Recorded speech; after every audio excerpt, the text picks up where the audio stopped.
Hi everyone, my name is Joshua Rivas. I am a Florida State student. I will be a senior this coming fall, 2014 through the spring 2015 semester. I am studying meteorology. I have been the summer intern for the past 2 years here at Bay News 9 in St. Petersburg, Florida, and I'm going to show you some of the graphics I made over the past 2 years. And these graphics were made on TruViewMax 5.1 now. Studio is the latest update we have, and these graphics were all made on my own without any training at all. I did these all on my own just by practice and continually working on them every single day. So first I'm going to start off with the interactive graphics I've made. These are the more recent ones and definitely the ones that take up a lot of space. But these are the most interactive graphics that I've made thus far. All right, so we're going to start out with the tropical interactive one that I created. And basically what we're going to do is we're going to start out first with the scene. This is only a 2-second scene. And basically just gives you a quick headline of what's going on in the tropics. And there's 2 of these that we have. One is for active storms, and this one is more just for quiet stuff, whatever you want to use it for. This is only a 2-second scene. Where the magic happens is when you press this guy up here in the tropical update. It comes to like a tropical center. That's what I call it. And really you have 4 options down here on the bottom. We have playing videos up on the screen. It looks like a TV screen almost, but they're playing across there. So I'm going to touch on stats, and we have a tropical scorecard. This one I also created this summer as well. Modified it a little bit, and this is what it comes to first. So that's what we have, and then if we have a stats center almost is what I call it. And so that one goes back into the main screen, and then we have 4 more options. And these are all basically scene launches. So it's not like I'm in a different scene. I'm still in that same tropical scene I showed at the very beginning. It's just a bunch of scene launches on top of each other. So it's almost like I have 20 scenes in one scene, if that makes sense. So here we go. We're going to show you another one that I created this summer, U.S. hits, basically showing U.S. hurricanes that have made in the past few years, from Arthur this year to 2008, Gustav and Louisiana. And these are the United States, not just Florida. Florida's been quite a while since Wilma back in '05. All right, let's go to the stats center. And if we go back there, let's look at another graphic. It's going to be peak. This is another one I created as well. And this one I almost took off the internet, cropped it out, redrew it almost. It took about 5 minutes, and then just added a couple effects to it just to make it look a little bit more scientific, if you can say that. All right, let's go back again, and let's take a look at another one. Let's see, we got canes per year. Let's take a look at that guy. This is the number of hurricanes 2009 to 2014. That's really all I could fit into a nice looking graphic like this.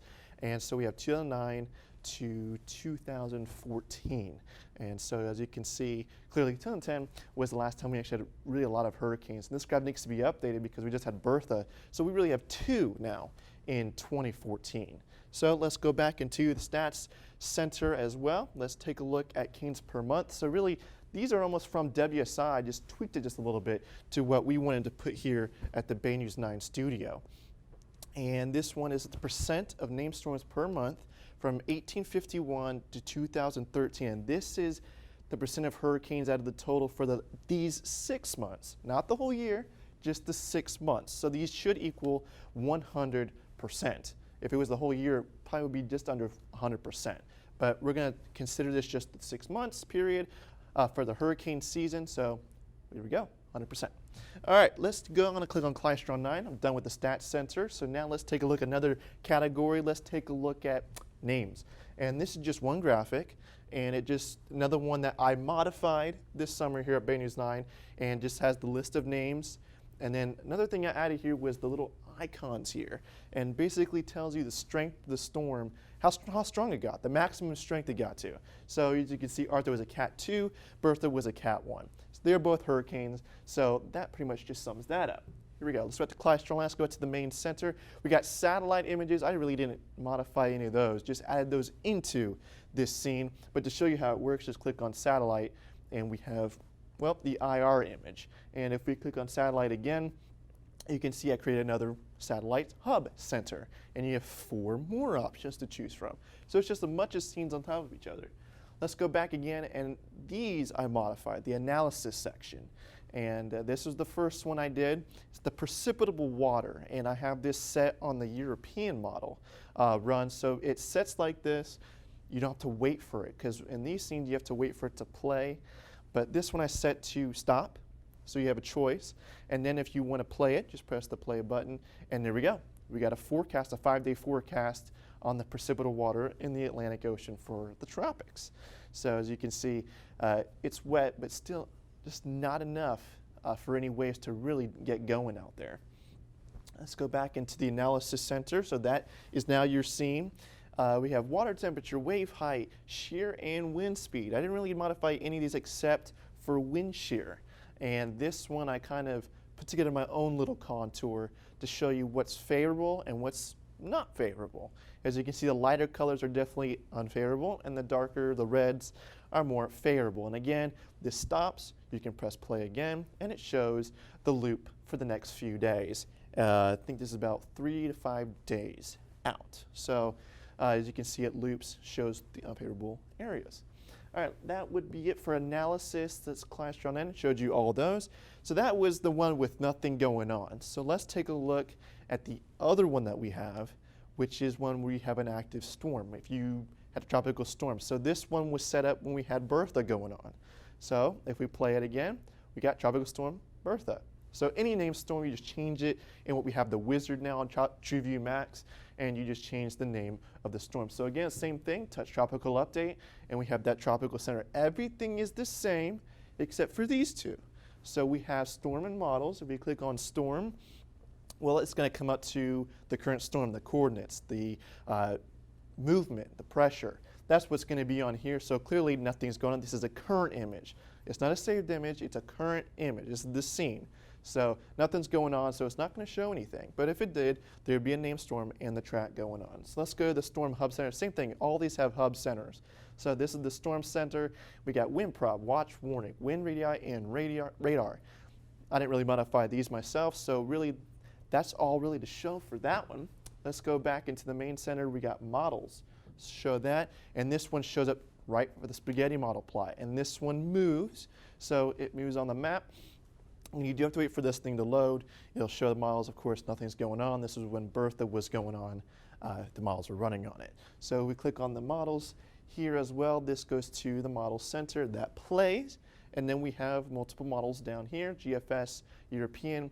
And we just added those this summer, the GFS and European model, just to have a little bit more to work on for the tropics going on when it gets busy. So that's it for the tropical, what we call the tropical Max and Max 2. So let's move on. What's next? We have the storm summary. This one I did create this summer, and this is definitely interactive. We can take a look. If I touch Arthur, that'll pop up. You can easily say what you want to say about Arthur, how this is a Cat 2. This was the main one that affected the United States thus far this year. You can say hit North Carolina.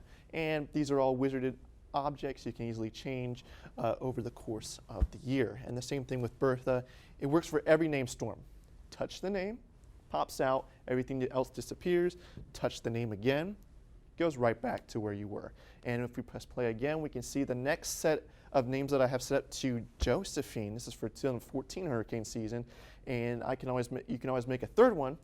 Different names, they're all wizarded, very easy to change to if you want to add some more names. Now the one I tweaked up a little bit, we have the 14 season forecasts. So you have the named storms, hurricanes, and major hurricanes for the forecast for Colorado State and NOAA, as well as compared to the average. So just tweaked it up a little bit, gave it a nice little look to it this summer. Something really basic though was the different categories for a hurricane, and just to add a little bit more oomph to it, just add a little bit more interactivity to it. So category 1, 2, 3, 4, and 5 all pop out. They always disappear, and then you touch it again, and it will go right back to the main setup of the different categories. So let's move on again, and I think this one is going to be the other really big scene that I created this summer. It's called, for the 7 counties. A lot of interactivity going on. I'll show you what I mean by that. So we have, in this studio, we cover 7 counties: Manatee County, Pinellas, Hillsborough, Polk, Pasco, Hernando, and Citrus counties. 7 counties. So what I did here is I basically took it. If you touch each individual county, it pops out the county. We got a nice little water movie floodplain behind it, and then each different cities within that county and their current temperatures. This is for currents only, not a forecast. Current temperatures. So we got Citrus County. Touch it again, it goes right back into its place.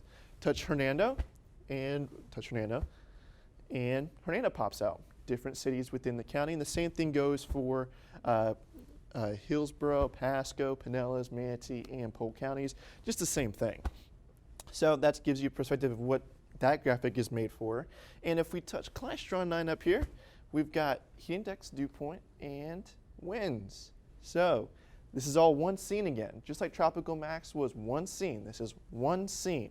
So heat index is a scene within a scene. So here's the heat index for the 7 counties, different scene but put into the 7 county scene.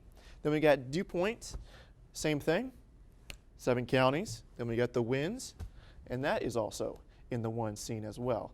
And if we advance again, we go back to the main current temperatures, and now let's move on. Here we go.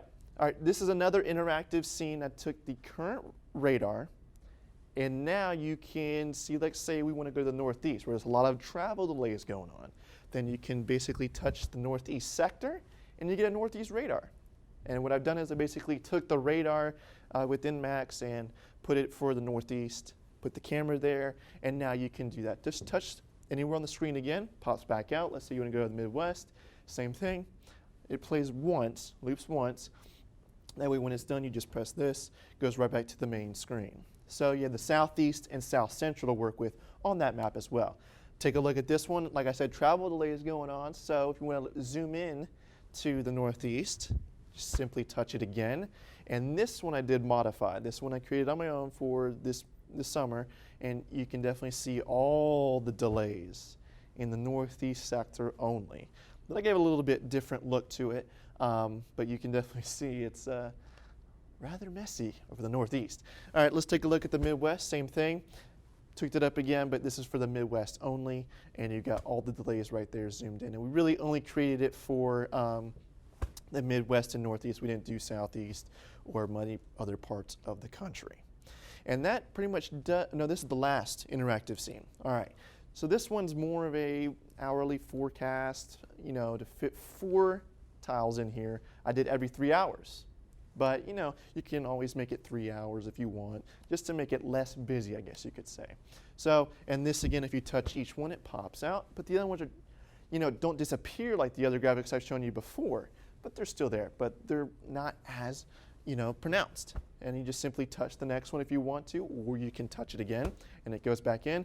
And then these down here, I added a little bar down here. This pretty much just gives you an idea, if a cold front passes, you can put cold front passes, or if it's going to be a hot day, just say near record highs. You could put something like that just to really emphasize what's really going on. You don't have to put all 4 on there because they'll be hidden. You can hide each tile if you want, and just to make it less busy for the audience really to see that. That does it for the interactive ones. These are more of the ones, this one, it was in the WSI system. I just basically tweaked it up again, just like the hurricane ones I showed you before, and just put, a little bit what we wanted here at Bay News 9. So here I compared 3 other cities to Tampa, and the current temperature, the high temperatures for that day. So this is the almanac data. So we got Raleigh, New York City, and Boston. There was one time this summer that Tampa was actually cooler than the other 3 cities. So it was interesting to use the graphic to show how it compares to other cities. And just to continue on there, if you want to compare only one city but have the low temperature in there, you can add that too. So that's what I did with that graphic. Past 24 hours.